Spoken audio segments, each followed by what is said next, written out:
Hey, Writerly Besties, it's Anna, and welcome back to the Writing with Anna new podcast, where we talk about all things writing. In today's episode, I am just extremely excited to talk all about the 7 things that I've learned as a writer. And I've been writing for quite a long time now, so I have just come across so many things I've learned, not only about like the art of writing, but also about myself and how I really fit into the whole writing community and writing as a craft and something that is such just a big part of my life. And I'm just so excited to get into this episode.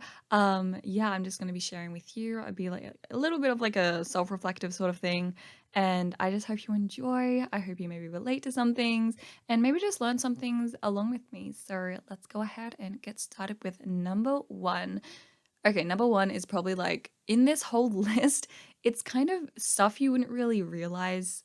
Like it's not the normal list you would hope to see as like like any other writer, but my list is really really weird and quirky and like very specific. So I hope you maybe have like a lot of fun listening in, but the first sort of thing I've learned is probably the most unoriginal point I'm going to be sharing today. And that is that number 1, writing is hard. And I like, not that I thought writing wasn't hard. I think when I first started my first project, I was like, oh yeah, I'm going to write a really cool book. And I just thought I was going to be able to do it. And I just stopped at like 20K. And I've just realized how difficult it is truly just to sit down and physically have all of those words in your document. And motivation, of course, does come and go. But still, it's just like, the amount of times you have to actually press like keys on your keyboard and the amount of time you actually need to, use. And I think just kind of really realizing the whole process in regards to like how you get an idea into a book, that's something that I've really learned to appreciate the whole process and how actually lengthy it is in reality. And I thought like back then I was like, I'm just going to write a book and I'm just going to start and write a book and it's going to be like that. But no, plotting is a thing, which I have come to learn a lot of times. So that's number 1. Number 2 is sometimes it's not. That's kind of like an interesting thing because I'm like, number 1, yeah, writing is hard, but like number 2, no, sometimes it's actually not that hard.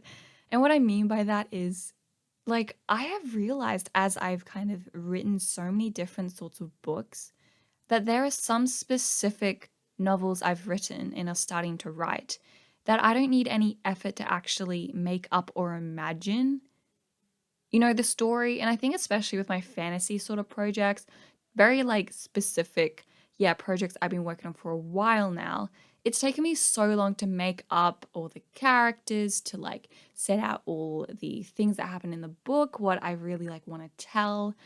But there are so many like, oh, it's just so crazy. And I've literally just realized this like this week, to the fact that, there's 2 projects in particular. And it's interesting because I'm like, this must be pretty rare as a writer to just have a book that is so effortlessly like there. And I kind of explained it to my sister. We went for a walk today and I was kind of explaining to her about like this sort of phenomenon. And it kind of just felt like the story, like for example, the story I'm writing at the moment, it's not something, it doesn't feel like my story. It just feels like it's a story in my heart that I'm just speaking, I'm just telling, I'm just writing. It's nothing like I have come up with. It's like already there. And it's such a weird feeling. And I feel the same way about the project I First Met in a Graveyard, to the point where it's the characters, what happens in the book. Like those things just have to happen because that's just the fact. That's just like what something in my heart is telling me. And it's not like I have to pick and choose, like, oh, what scene should I go to? Or like, what scene should I choose? It's more so that, oh no, I can't choose that scene because this is actually how it goes. And it's such a weird feeling. I hope like maybe someone relates, but that's, I guess, number 2, that, writing stories sometimes is not hard when you have that story in your heart that you just simply need to tell. Okay, number 3, I just have learned how writing can become such a big part of my life. and how it can like really cross over. And what I mean by that is specifically how poetry, songwriting, and journaling as like the three main things in my life has just like, it's crazy how much my writing, how much I've like literally become a writer. Because when I thought about becoming a writer, I was like, oh yeah, I gotta write novels. I just gotta write 100K novels. But like, no, writing is so much more. And I've kind of really broadened my skills recently, especially my poetry game and my songwriting game. Yes, I actually like to write songs, and I literally play the guitar like every single day, and I love it so, so much. So if you wanted to maybe hear some of my original songs, definitely do. But again, I didn't have a very good voice, but I love writing. And that's why it's so interesting that the crossover between me, like, oh, yeah, I write books, to me becoming a full writer that writes in so many different aspects of my life. And I think it's so, so cool, and something just so, so cool, because I've just like, yeah, learned that I am a writer. I'm not an author of a book, I'm a writer. And I think that's really cool. So that's the third thing. The fourth thing is a really funny thing, and that is quirks that I've realized I've picked up as a writer. And I have a few quirks here to kind of share with you guys, because I just think it's it's so funny. But yeah, quirks I've picked up as a writer. For example, here's a few examples. Okay, so number one, I always look at things when I'm outside, like if I'm at, uni, or if I'm on the bus, or if I'm going out with my family. I always look at things like the whole world as inspiration. For example, I was just driving, or we were like walking the other day, and I saw a big crane, and I was like, oh my gosh, I don't know how, but that's somehow going to become a part of my book, where like the characters somehow get up there, or one, climbs up there. And it's so weird, because I'm like, oh my gosh, like I'm always like unintentionally, unconsciously looking for things to add in my book. And that seems really, really weird.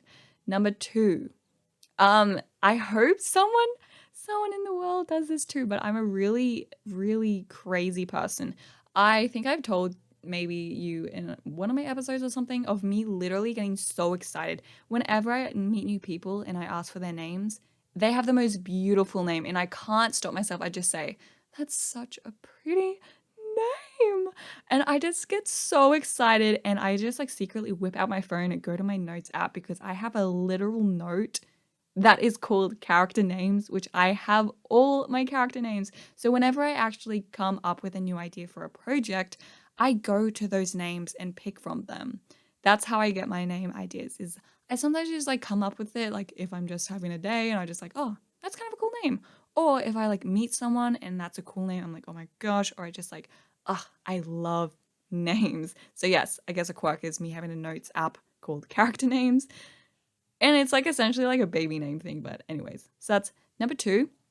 Number three of my quirks is lyrics and my obsessions with songs and using them in my novel. I think like mostly when I come up with my original ideas in regards to my stories, it comes now, like I've noticed, from songs. Sorry, not stories. From songs. I don't know, you guys need to listen to Phoebe Bridgers. She is the most beautiful artist in the world. I literally love her so much. Her songs are freaking beautiful. I've listened to her songs so many times, and I just never get bored of them.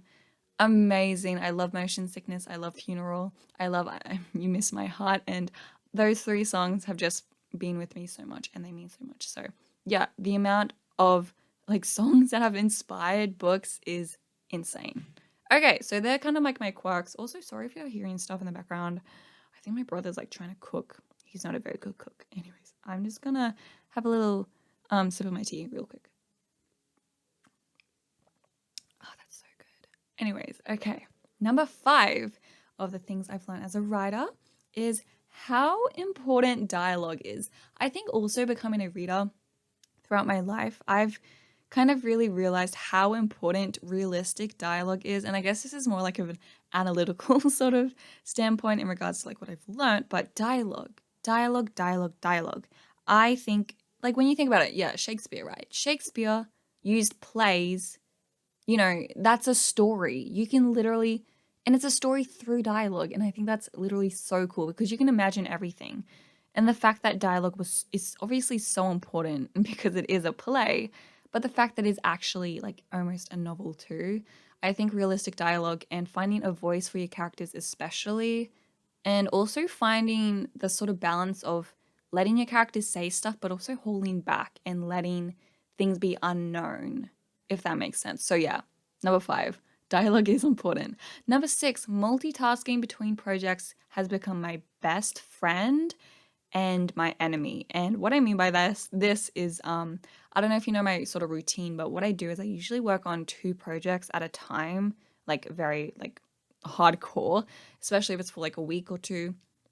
I really work hard on those projects, and the reason I do that is because when I get bored with one, I work on the other and vice versa. And it's not that I get bored, but more so if I like hit a roadblock or if I just like am unsure about something or like having doubts about my story. It's very good just to kind of switch between your projects, and just having 2 priority projects has become like such a good thing for me to get like a lot of word count down and done. But it's also extremely bad because that means that I'm working on multiple books at once. And of course, that means that I'm going to get inspiration from other things, and that's going to create new books, new projects. So I'm actually uploading a video over on my channel very, very soon about me and all of my projects I'm working on, which I'm so excited. I know Sarah Labrat did a video of her project she's working on, and she literally like got a Sharpie out and like started writing it. I thought it was like so cool. Also, yes, Sarah, I don't know if you know Sarah, but she is an amazing authortuber. I love her so much. And she recently quit a job. Like, how cool is that? I like literally that's what I want to do. She like is doing content creation. She's working for herself, becoming an author, literally my dream. But I'm 18 and unemployed and don't have any money to save me from anything. So that's out of the question. But anyways, yes. What was I talking about? Yeah, I don't know. But multitasking has become good, but also bad for me. So yeah. Number 7, the final thing in this episode, is that stories, when you really think about it, guys, when you really, really close your eyes and think about it, the stories you create, the stories you write, truly like come from a part of you. And I think that's such a weird thing to come to terms with, that these stories are your ideas. My stories that I write come from me. And it's so crazy because, yeah, and it's insane because, especially in regards to this point, is I've realized and I've learned as a writer how much characters mean to me and my original characters. And I always like heard and like saw people who like had their original characters and they've loved them so much, like they're a real person. And I never really knew what that meant. I really didn't know how that felt until I came across a few of my characters that I've created, especially Amen from my project I First Met You in a Graveyard, and also my current project, which I don't really want to talk about on my channel yet, but that project especially is so insanely important to me. And it's funnily enough, those 2 projects are the projects or the 2 books that I actually don't feel any effort to make up. As I said in the second point about, yeah, the stories that are just in my heart and I'm just telling, those characters feel like they are part of me. And it's so weird. It's so, yeah, I guess number 7 is just, yeah, how much characters mean to me and how much stories really, truly are a part of you.